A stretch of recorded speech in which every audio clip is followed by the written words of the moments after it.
Oduu simbirtuu Ayatollah Ali Khamenei du'uu hordofee ilmi isaa Mujtaba Khameneiin hoogganaa olaanaa Iraan ta'uun muudamee jira. Teheraan Iraan Assembly of Experts ilmi isaanii Ayatollah Mujtaba Khameneiin hoogganaa olaanaa Iraan haaraa ta'uun filatamuu isaanii beeksiseera.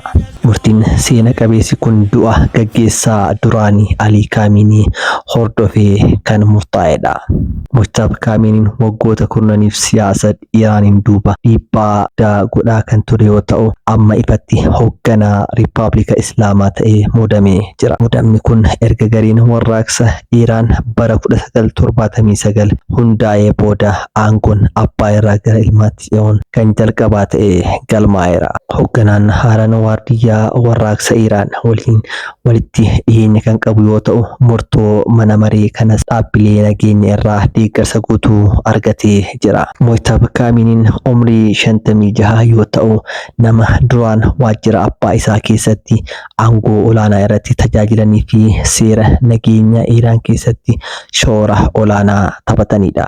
Akka televezyiiniin biyyaalessa Iraan ibsetti sirni muudama yeroo dhiyootti ifatti kan raawwatamu ta'uu fi uummanni Iraanii fi qaamoleen mootummaa amanamummaa hooggansa haaraaf qaban akka ibsaniif waamichi dhiyaateera. Hoogganaan yookaan dura ta'an Iraan yeroo ammaa kana bakka Ayatollah Ali Khamenei bu'an kun eenyu? Mujtaba Ali Khamenei eenyu kan jedhu waan tokko kan isiniif dhiyeessinu ta'a. Akkuma beekamu yeroo darbee gaafa abbaan isaa Israa'elii fi Ameerikaan waliin ta'uudhaan magaalaa guddittii Iraan irratti haleellaa gaggeessan, abbaan isaa Ali Ayatollaan du'uu fi innillee akka du'ee turee fi haleellaa san keessatti mucaan isaanii Mujtaba Khameneiin kan miidhamee fi akka du'ee ture miidiyoonni gurguddoon addunyaa gabaasaa turanii, garuu immoo erga guyyaa 2-3 tureen booda Mujtaba Ali Khameneiin akka lubbuun jiruu fi hoogganaa itti aanaa Iraan yookaan immoo bakka Ayatollah Ali Khamenei akka bu'u miidiyoonni hedduun gabaasaa turanii,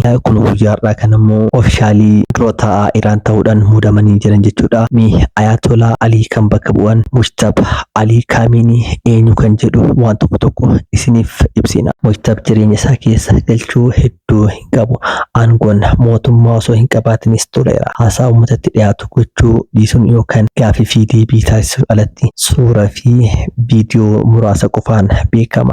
Haa ta'u malee abbaa isaa bakka bu'a jedhamee garuu hamiin yeroo dheeraaf ture jira. Odeeffannoon dippiloomaasii Ameerikaa baroota 2 gara dhumaa karaa Wikileeksiin ifa bahe humna duuba jiru jechuun ibsameera. Akka gabaasa AP'tti Mujtabaan sirnicha keessatti gahumsa kan qabuu fi gaggeessaa jabaa jedhamee bal'inaan amanamaa ture. Mujtaba Khamenei filuun falmisiisaa ta'uu danda'a. Riippaabilikiin Islaamaa kan hundeeffame sirni bulchiinsa mootii bara 1979 erga fonqolchamee booda ture. Ideoloojiin riippaabilikichaa garuu aangoon dhalmaan osoo hin taane jannoo amantaatii fi dandeettii gaggeessummaan mirkanaa irratti hundaa'uun filatamuu qaba ejjannoo jedhu qabu. Ali Khameneiin waa'ee hooggansa Riippaabilika Islaamaa gara fuulduraa odeeffannoo waliigalaa qofa ture kennaa kan ture.